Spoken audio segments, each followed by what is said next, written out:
दोस्तों रिसेंट ही स्विजुता की new episode आ चुकी है और जब जिन स्विजुता में आए थे तब हमारे जेई होप भी जिन और शुगा से मिलने थोड़ी देर के लिए उस एपिसोड में नजर आए थे। और जब जेई होप जा रहे थे तब शुगा ने जेई होप से कहा भी था मिलते हैं स्विजुता में। तब से ही फैंस जेई होप को स्विजुता में देखने के लिए बहुत ही ज्यादा एक्साइटेड ही। फाइनली शुगा और जेई होप की इस एपिसोड को रिलीज कर दिया गया है, तो मैं इस पूरे वीडियो को आप सभी को हिंदी में एक्सप्लेन कर देती हूँ। तो बिना किसी देरी किए चलिए वीडियो को शुरू करते हैं। दोस्तों वीडियो शुरू होती है और जेई होप की लोलापालूजा वाली एक क्लिप को दिखाई जाती है। जेई होप ने खुद ही रिक्वेस्ट करा था कि इस वीडियो को जुलाई में रिलीज करी जाए। इसके बाद शुगा आते हैं और फैंस को थैंक्स बोलते हैं और कहते हैं अगर आप अकेले ड्रिंक कर रहे हो तो आप स्विजुता के एपिसोड को देख सकते हो जो कि आपकी ड्रिंकिंग बडी है। और फिर शुगा सभी को गेस्ट से इंट्रोड्यूस करते हैं और कहते हैं इनका नाम जेई होप है, ये बीटीएस के कोरियोग्राफ टीम के लीडर है। इसके साथ ही शुगा जेई होप की एक मैसेज को भी पढ़ते हैं जिसमें जेई होप ने लिखा था जब मैंने पहली बार शुगा को देखा था तब वो घर पे सिर्फ अपनी अंडरवियर पे थे, पर अब वो एक ऑसम होस्ट बन चुके हैं, तो I am so proud of him. और कैसा रहेगा अगर सिर्फ मैं और तुम ड्रिंक करें स्विजुता में। और फिर शुगा जेई होप को कहते हैं लव यू ब्रदर। और फिर जेई होप की एंट्री होती है और शुगा जेई होप से कहते हैं जेई होप तुम बहुत ही ज्यादा बिजी हो। जिस पर जेई होप कहते हैं क्या, मैं कहाँ बिजी हूँ, मैं बस बिजी दिखता हूँ। शुगा कहते हैं मैं जब भी हमारी एजेंसी में जाता हूँ तो हमेशा ही मुझे वहाँ मिलते हो। तो जेई होप कहते हैं मैं उतना टाइम एजेंसी में स्पेंड नहीं करता जितना तुम सोच रहे हो, पर जब भी मैं वहाँ होता हूँ बाकी मेंबर्स भी वहाँ मौजूद रहते हैं। तो शुगा कहते हैं तभी तो तुम और आरएम हमेशा ही वहाँ रहते हो। तो जेई होप कहते हैं हाँ आरएम हमेशा ही वहाँ वर्कआउट करते हैं। इसके साथ ही दोस्तों शुगा कहते हैं इन दिनों मैंने जेई होप को बहुत ही ज्यादा नोटिस करा है कि वो पहले से ज्यादा ड्रिंक करने लगे हैं, तो मैं बहुत ही ज्यादा क्यूरियस हूँ कि आज वो किस तरह की ड्रिंक लेकर आए हैं। जिस पर जेई होप हंसने लगते हैं और अपने ड्रिंक को दिखाते हैं जो कि एक ऑरेंज जूस थी। और इसे देखने के बाद शुगा का फेस भी देखने वाला था। शुगा कहते हैं हमारे जेई होप एक सिली जोकर है, पर फिर जेई होप उस ड्रिंक को निकालते हैं जो वो लेकर आए थे। तो शुगा कहते हैं मैं इसके बारे में ही सोच रहा था। इसके साथ ही वो दोनों ही इस ड्रिंक को ट्राई करते हैं और पहली बार स्विजुता में किसी ने कैन ड्रिंक लेकर आई थी और शुगा उस ड्रिंक को पीकर कहते हैं ये सच में बहुत ही ज्यादा अच्छी है। इसके साथ ही दोस्तों शुगा इसे पीकर कहते हैं इसका टेस्ट बिल्कुल लेमोनेड की तरह है। इसके साथ ही शुगा कहते हैं अगर आप अल्कोहल ड्रिंक नहीं करते हो तो आप इसे जरूर ही ट्राई करना। जेई होप कहते हैं मैं ड्रिंक करने में अच्छा नहीं हूँ और जेई होप को ये ड्रिंक बहुत ही ज्यादा पसंद आती है। इसके साथ ही इस ड्रिंक में अल्कोहल की परसेंटेज 4.5 थी, तो शुगा जाते हैं और उस ड्रिंक को लेकर आते हैं जिसमें अल्कोहल की परसेंटेज 7 थी। तो जेई होप कहते हैं मैं बहुत ही ज्यादा एक्साइटेड हूँ, देखते हैं एंड तक क्या होता है। और जेई होप शुगा से कहते हैं तुम्हें याद है जब हमने तुम्हारे घर पे वाइन पी थी? तो शुगा कहते हैं हाँ, और तुमने वॉमिटिंग कर दी थी। तो जेई होप कहते हैं मुझे हर जगह पर्पल ही पर्पल दिख रही थी और जेई होप की एक्टिंग देखकर ऐसा लग रहा था कि उन्हें अभी से ही चढ़ गई है। इसके साथ ही शुगा कहते हैं आज आपकी डॉक्यूमेंट्री आने वाली है। तो जेई होप कहते हैं हाँ आज 17 फरवरी है। तो दोस्तों ये वीडियो अब से 5 महीने पहले ही शूट हो चुकी थी, मतलब जेई होप के बर्थडे के एक दिन पहले। इसके साथ ही जेई होप बताते हैं ये डॉक्यूमेंट्री मेरे लाइफ के ईयर को शो करती है। जेई होप कहते हैं मैं अपने स्टूडियो में लगभग महीने भर तक रहा था, पर मैंने डॉक्यूमेंट्री बनाने के लिए कुछ भी प्लान नहीं करा था, मैं बस जो भी कर रहा था उसे फिल्म कर रहा था। इसके साथ ही शुगा कहते हैं तुमने तो मुझे सरप्राइज ही कर दिया था, तुम एक रियल पॉप स्टार लग रहे थे जब तुमने अपनी song Jack in the box की लिसनिंग पार्टी दी थी। फिर शुगा कहते हैं सॉरी मैं नहीं आ पाया, उस दिन मुझे 38 डिग्री फीवर थी। इसके साथ ही जेई होप बताते हैं उस लिसनिंग पार्टी के लिए उन्होंने खुद ही सभी को इनवाइट करा था। उन्होंने सोशल मीडिया के थ्रू सभी से कम्युनिकेट करा था और सभी से बात करी थी कि वो एक न्यू एल्बम रिलीज कर रहे हैं जिसकी लिसनिंग पार्टी रख रहे हैं जहां सभी एक साथ आए और एंजॉय करें, और सभी ने पॉजिटिव रिस्पांस दिया। इसके बाद शुगा कहते हैं जब हम जेई होप के लाइफ के बारे में बात कर रहे हैं तो हम लोलापालूजा को कैसे भूल सकते हैं। शुगा कहते हैं तुमने टोटल 19 सॉन्ग्स पे परफॉर्म करा था और जब मैंने तुम्हें परफॉर्म करते हुए देखा था वो कमाल था। इसके साथ ही जेई होप कहते हैं शुरुआत में मुझे लगा था कि मैं 5 या 6 सॉन्ग पे ही परफॉर्म करूंगा, पर उन्होंने मुझे एज अ हेडलाइनर इनवाइट करा था, जिस पर शुगा कहते हैं तुम हेडलाइनर होना डिजर्व करते हो। इसके साथ ही जेई होप कहते हैं मैंने सोचा अगर मैं इसे कर लेता हूँ तो ये एक ग्रेट स्टेप होगी और मैं इसे नेक्स्ट लेवल तक लेकर जा सकूंगा। इसके साथ ही दोस्तों जेई होप कहते हैं मैंने इसके लिए बहुत ही ज्यादा मेहनत करा था क्योंकि मैं बीटीएस के नाम को खराब नहीं करना चाहता था। तो शुगा कहते हैं मैंने देखा था तुमने कितना ज्यादा वेट लूज कर लिया था प्रैक्टिस के दौरान। तो जेई होप कहते हैं पहली बार मेरी वेट 50 kg हुई थी। तो शुगा शॉकिंगली पूछते हैं तुम्हारी वेट कभी 50 kg से नीचे नहीं गई थी? तो जेई होप कहते कहते हैं नहीं, मेरी वेट हमेशा ही 60 केजी के आसपास रहती थी, जैसे 61 केजी या 62 केजी, और जब मैंने पहली बार डेब्यू करा था तब मेरी वेट 50 केजी थी। तो जेहोप शुगा से कहते हैं तुम भी काफी ज्यादा स्लिम हो गए थे जब मैं तुम्हारी म्यूजिक वीडियो अमिगडाला के शूटिंग में गया था, तो मैंने स्टाफ से पूछा भी था ये इतना ज्यादा स्लिम क्यों दिख रहा है। तो शुगा कहते हैं मैं अच्छा दिखता हूँ जब मैं वेट लूज करता हूँ। इसके साथ ही शुगा की स्टोरी शेयर करते हैं कि वो कितनी ज्यादा परेशान हो गए थे। शुगा कहते हैं मैं कुछ दिनों पहले बहुत ही रफ टाइम से गुजर रहा था। शुगा कहते हैं जब मैं थाईलैंड में हेगा म्यूजिक वीडियो शूट कर रहा था, वहाँ एक फूड ट्रक थाई फूड सर्व कर रही थी और मैं खुद को रोक नहीं पाया। तो जेहोप कहते हैं तुमने तो बहुत ही कुछ खा लिया होगा। तो शुगा कहते हैं मैंने सब कुछ खा लिया था, और शुगा की इस बात को सुनकर जेहोप हंसने लगते हैं और जेहोप कहते हैं तुम सब कुछ खा सकते हो, इवन पत्थर भी खा सकते हो। शुगा कहते हैं इतनी सारी चीजें खाने के बाद मुझे बहुत ही ज्यादा रिग्रेट होने लगी थी, पर फिर भी मैंने शूट को कंप्लीट करा। इसके साथ ही जेहोप शुगा से कहते हैं रिसेंटली मैंने तुम्हारी न्यू हेयर कट देखी, ये तुम पर बहुत ही ज्यादा अच्छा लग रहा था। इसके साथ ही शुगा कहते हैं मेरी मॉम को भी लंबे बाल बहुत ही ज्यादा अच्छे लगते हैं, और शुगा कहते हैं लोग मुझे कहते थे कि तुम्हें न्यू हेयर कट ट्राई करनी चाहिए, तो मैंने उनसे कहा मेरी मॉम को मेरे लंबे बाल बहुत ही ज्यादा अच्छे लगते हैं। तो वो तुरंत ही चेंज हो गए और कहने लगे तुम लंबे बालों में भी बहुत ही ज्यादा अच्छे लगते हो। और इस बात को सुनकर जेहोप हंसने लगते हैं और कहते हैं मॉम्स बेस्ट होती है। इसके साथ ही दोस्तों शुगा जेहोप के सॉन्ग्स और अपकमिंग प्रोजेक्ट के बारे में भी बात करते हैं, और शुगा कहते हैं तुम अपने बिगेस्ट प्लान के बारे में यहाँ बात क्यों नहीं करते, तुम अपने सारे बिगेस्ट प्लान को यहाँ स्पॉइल कर सकते हो कहीं और करने के बजाय। इसके साथ ही शुगा जेहोप से पूछते हैं तुमने मेरे सॉन्ग पे भी कुछ फिल्म करा है पीपल पार्ट 2 सॉन्ग पे। तो जेहोप कहते हैं हाँ, और शुगा यहाँ बहुत ही ज्यादा एक्साइटेड हो जाते हैं और कहने लगते हैं मेरी एक्सपेक्टेशन बहुत ही ज्यादा हाई हो चुकी है। दोस्तों इस वीडियो को जेहोप ने पेरिस में शूट करा था। शुगा इस वीडियो को बहुत ही ज्यादा ध्यान से देख रहे थे और जेहोप भी बहुत ही ज्यादा खुशी से इस वीडियो को शुगा को दिखा रहे थे। जेहोप कहते हैं मैंने RM के सॉन्ग स्टिल लाइफ को भी ऐसे ही फिल्म करा है एंडरसन पार्क के साथ। इसके साथ ही शुगा जेहोप से पूछते हैं आपके इस एल्बम में टोटल कितने सॉन्ग्स है। तो जेहोप कहते हैं 6 सॉन्ग्स। तो शुगा कहते हैं सभी लोग इतना ज्यादा हार्ड वर्क क्यों कर रहे हैं।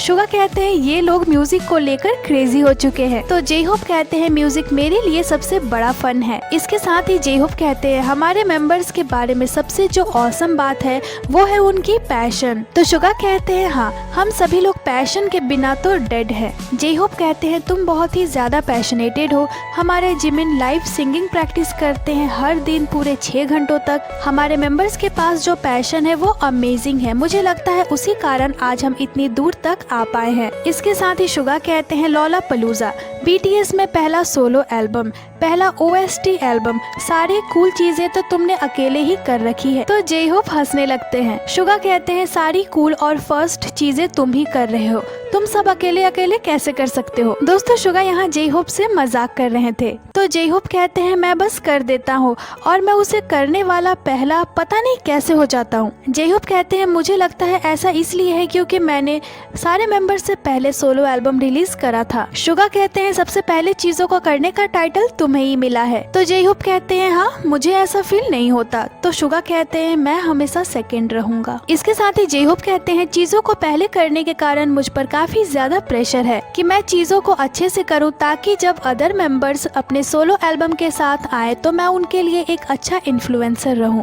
तो शुगा कहते हैं सारे मेंबर्स को तुम्हें देखना चाहिए और अपने प्लान्स के बारे में सोचना चाहिए। फिर जेहोप कहते हैं मैं यही होप करता हूँ अगला मेंबर और भी ज्यादा पॉलिश काम के साथ नजर आए। और दोस्तों जेहोप की इस बात पे सारे ही BTS मेंबर्स खड़े उतरे। सभी मेंबर्स ने अपने अपने अमेजिंग सोलो सॉन्ग्स लाए हैं। इसके साथ ही शुगा कहते हैं चलिए बात करते हैं जेहोप कैसे पर्सन है।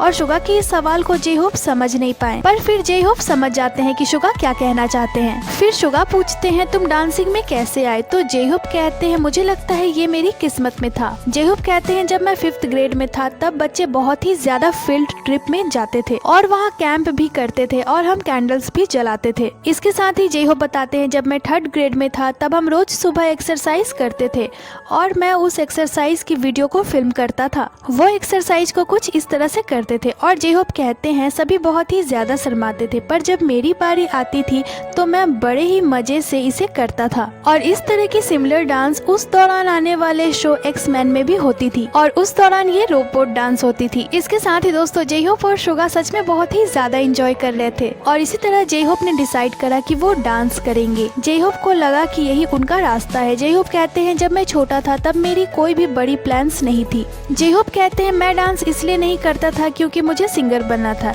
मैं बस डांस इसलिए करता था क्योंकि मुझे अच्छा लगता था। इसके साथ ही जे होप और शुगा दोनों ही मिलकर अपने पास्ट के कुछ बातों को भी रिवील करते हैं कि कैसे वो दोनों डांस स्टूडियो में जाने के लिए सबवे लेते थे और फिर फुल स्पीड में भाग कर जाते थे ताकि उनकी सीट फुल ना हो जाए। तो जे होप कहते हैं मुझे आज भी याद है। इसके साथ ही जे होप को तो शुगा के उस दौरान के कपड़े भी याद थे। जे होप कहते हैं तुम एडिडास के ब्लू पैंट्स पहनते थे और ग्रे जैकेट। तो शुगा कहते हैं हाँ, और उसके साथ मैं कैप भी लगाता था। ये बात 2011 की है और शुगा बताते हैं प्रैक्टिस के बाद हमारे पास बिल्कुल भी पैसे नहीं होते थे, पर वो प्ले सच में बहुत ही ज्यादा सस्ती थी। तो जे होप कहते हैं तुम्हारी मेमोरी तो बहुत ही ज्यादा अच्छी है। तो शुगा कहते हैं तुम्हें जितना लगता है उससे भी ज्यादा अच्छी है मेरी मेमोरी। इसके साथ ही शुगा कहते हैं जब डांस के सब्जेक्ट पे बात हो ही रहा है तो लोगों को ऐसा लगता है कि बीटीएस ग्रेट डांसर्स हैं, पर इसके पीछे एक बहुत ही ज्यादा बड़ी अमाउंट है एफर्ट की। जे होप और जिमिन को छोड़कर बाकी किसी भी मेंबर्स ने पहले कभी भी डांस नहीं किया था। शुगा कहते हैं ये मेजर पोजीशन नहीं थी, पर तुम बीटीएस के कोरियोग्राफ लीडर बने और तुमने मेंबर्स को लीड करना जारी रखा। और शुगा कहते हैं मुझे पता है उस दौरान तुम पर काफी ज्यादा रिस्पॉन्सिबिलिटी आ चुकी थी। तो जे होप कहते हैं मैं अकेला नहीं था जिसने अच्छा करा था, सारे ही मेंबर्स ने मेरे बातों को अच्छे से फॉलो करा था। तो शुगा कहते हैं ऐसा तो डेफिनेटली होता होगा, जब हम प्रैक्टिस करते थे तो तुम ऐसा जरूर ही सोचते होगे मेरे बारे में और मेरे डांस को देखकर कि इस बंदे का मैं क्या करूं। तो जे होप हंसते हुए कहते हैं क्या मैं सच बोलूं? तो शुगा कहते हैं हाँ। तो जे होप कहते हैं नहीं, मैं मजाक कर रहा था, मैंने ऐसा कभी कुछ नहीं सोचा है तुम्हारे बारे में। जे होप कहते हैं मुझे लगता है मैं सभी को अच्छे से समझता था, मैं जानता था ये लोगों ने कभी पहले डांस नहीं करा है तो इसमें ये क्या कर सकते हैं। तो मैं बहुत ही ज्यादा ग्रेटफुल हूँ, सभी ने बहुत ही ज्यादा मेहनत करा और बहुत ही ज्यादा एफर्ट लगाया। इसके साथ ही शुगा कहते हैं हमें हमेशा ही बहुत ही ज्यादा बुरा लगता था क्योंकि हम एक अच्छे डांसर नहीं थे, इसीलिए हम बहुत ही ज्यादा मेहनत करते थे बिना किसी को बोले हुए। इसके साथ ही शुगा हमेशा की ही तरह जे होप से भी टाइम मशीन वाली सवाल पूछते हैं। शुगा कहते हैं अगर आप पास्ट और फ्यूचर में जा सको तो आपकी कोई ऐसी विश है जो आपने पूरा नहीं करा था और आप जाकर करना चाहते हो? तो जे होप कहते हैं ऑफ कोर्स, पर मुझे लगता है कि पास्ट की चीजों के वजह से ही आज मैं यहाँ पे हूँ, पर मैं उस वक्त में जाना चाहता हूँ जब हमारे पास बहुत ही ज्यादा एनर्जी और पैशन हुआ करती थी। जब हम स्टेडियम कॉन्सर्ट कर रहे थे 2019 में, मैं उस वक्त में जाना चाहूंगा और उन इमोशंस को वापस फील करना चाहूंगा। इसके साथ ही जे होप कहते हैं हमारा एक मेंबर अभी मिलिट्री में है और जब इस एपिसोड को रिलीज करा जाएगा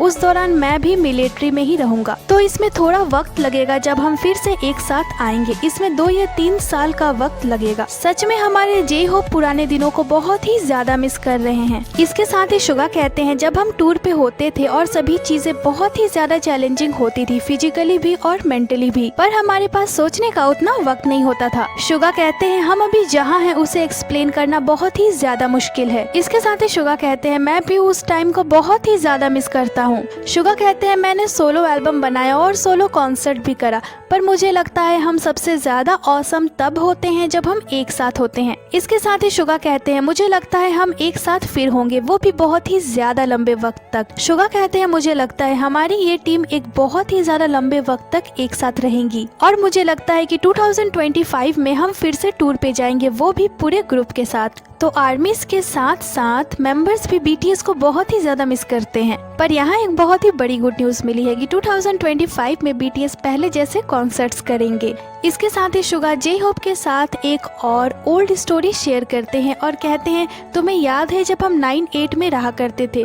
तो जे होप कहते थे वो जगह बिल्कुल इंसेन थी और जे होप कहते हैं अमिगडाला भी वहीं शूट हुई थी ना? तो शुगा कहते हैं हाँ। इसके साथ ही शुगा एक और स्टोरी शेयर करते हैं और कहते हैं तुम्हें याद है जब हम सभी को घर जाने को बोल दिया गया था क्योंकि हमारी कंपनी के पास बिल्कुल भी पैसे नहीं थे?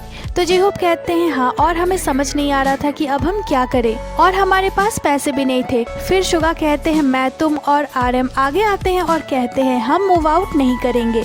शुगा कहते हैं हमारे पास पैसे भी नहीं है कि हम मूव आउट करें, और फिर आखिरी बार बिग हिट ने इन्वेस्ट करा था तब जाकर हमने डेब्यू करा था। जे होप कहते हैं किसी ने भी नहीं सोचा था कि बीटीएस सक्सेस करेंगी, पर आज हम इतने दूर तक आ चुके हैं। इसके साथ ही जे होप कहते हैं हमने बहुत ही ज्यादा उतार चढ़ाव देखा है, पर हम लकी हैं किसी ने भी टीम को नहीं छोड़ा। तो शुगा कहते हैं मैं टीम को छोड़ने वाला था, हमें ब्रेकफास्ट में बरीटोस दिया जाता था जिस कारण मैं बीमार भी पड़ गया था। हम सुबह 6 बजे उठते थे और वापस 4 बजे सुबह घर आते थे और नहाते थे और सो जाते थे। मुझे खुद के लिए तो बुरा लगता ही था, पर जंगकुक, जिमिन और वी ये लोग तो बहुत ही ज्यादा टायर्ड रहते थे। जंगकुक तो हमेशा ही ऐसे दिखते थे, तो मुझे बहुत ही ज्यादा बुरा लगता था। मुझे लगता था हमें से किसी को तो कुछ स्टेप लेना ही पड़ेगा, तो मैं भागने के बारे में सोच रहा था। तो जे होप हंसने लगते हैं और कहते हैं तुम भागकर कहाँ जाते। और इसी तरह बीटीएस की डेंजर सॉन्ग बनी थी, पर वो फ्लॉप हो गई। पर फिर I need you song release हुई और इसके बाद चीजें बदलने लगी। आई नीड यू से पहले सभी ने सोचा था अगर ये काम नहीं करेगी तो हमारा कोई फ्यूचर नहीं है, पर आई नीड यू सॉन्ग ने उन्हें बहुत ही ज्यादा सक्सेस दिलाया। इसके साथ ही शुगा जे होप से पूछते हैं तुम मिलिट्री में जा रहे हो तो तुम्हें कैसा लग रहा है। तो जे होप कहते हैं मैं यही सोच रहा हूँ मेरे बाल अभी कैसे हैं और उस टाइम कैसे होंगे, यही सोच मुझे बहुत ही ज्यादा सैड करती है, पर मुझे पता है मैं तुम्हारे एक्सपेक्टेशन से भी अच्छा करूँगा। इसके साथ ही शुगा मजाक करते हैं और कहते हैं मैंने सुना है तुम्हें स्पेशल फोर्स में रखा जा रहा है। तो जे होप हंसने लगते हैं। इसके साथ ही शुगा कहते हैं मैं हमेशा ही मेंबर से यही कहता हूँ और जिनसे भी मैंने यही कहा था जब तुम मिलिट्री में हो तो खुद को हर्ट मत करना। इसके साथ ही शुगा बताते हैं जे होप ने पुशअप्स करने के दौरान अपने रिस्ट में चोट लगा ली थी।